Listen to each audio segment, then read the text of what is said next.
scenes episodes and all the naughty things that went on Magnum PI, you go to the internet and punch up LarryManetti.com, and Aloha Magnum is there at your reach. I thank you for your loyalty. Take care, folks.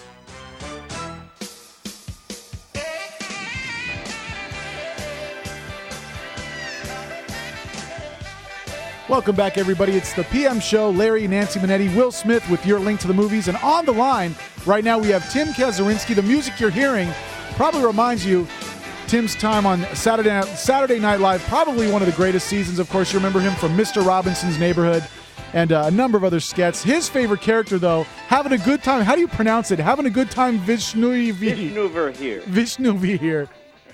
Having a good time. Hey, Tim, how was it working with Eddie Murphy? Hi, Nancy. Oh, you know what? Eddie Murphy was actually great. You got to remember, I was kind of Pops. I was the grandpa for the group because I was in my mid-30s. Eddie was so young. I worked there 4 seasons. The last season, and that was we were there the whole time Eddie was there. The last season, Dick Ebersol said, "Hey, we're going to Studio 54. We're having a special party tonight." I said, "What's the occasion?" They said, "Eddie's turning 21." Oh my goodness! He'd been on the show 4 years. I mean, people forget how young he was. He's a nice guy. I met him once, but he was a real gentleman. And he was so funny back then, and also very. I got to tell you, he was very, very giving, and he would say, "I'm too heavy in the show. Give somebody." The producers would always, would like to push the Eddie Murphy, Joe Piscopo, the hotter guys, and Eddie was always very fair-minded and say, "No, I'm too heavy in the show. Let's give some to somebody else." And not that they did.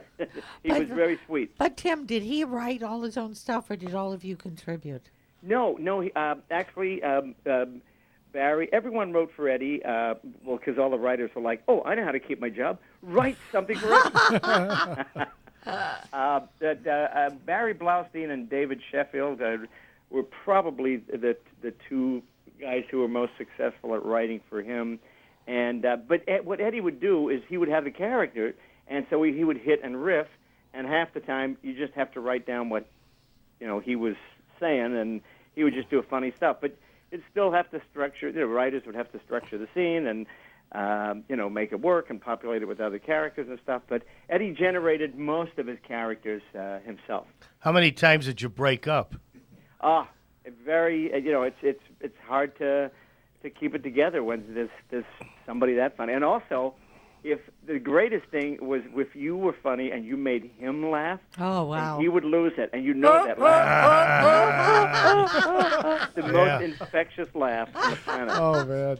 So it's very, very funny. You had a great time. You're very, you know what? Your whole group, to me, is like the platinum actors in our business. I mean, to do improv all the time, and then always be on cue. It's like having a heart attack every second. Well, who still kills me is Fred Willard, who's out of Second City. Oh, we love him. Yeah, Fred's hysterical. Fred just slays me, and he's as funny as ever. He's so deadpan with his delivery, too. He's It's unbelievable. So good. He's wonderful. You guys are great. I mean, do you miss it a lot? Oh, yeah. Well, see, I'm the schmuck who stayed. I am still in Chicago. So I I've not missed a show since 1978. No I'm kidding. at every opening that I can be at, but I've seen every single new show that's been there, and watch new talent come up. Dave Pasquale, Mitch Rouse. I got Stephen Colbert, Mike Myers.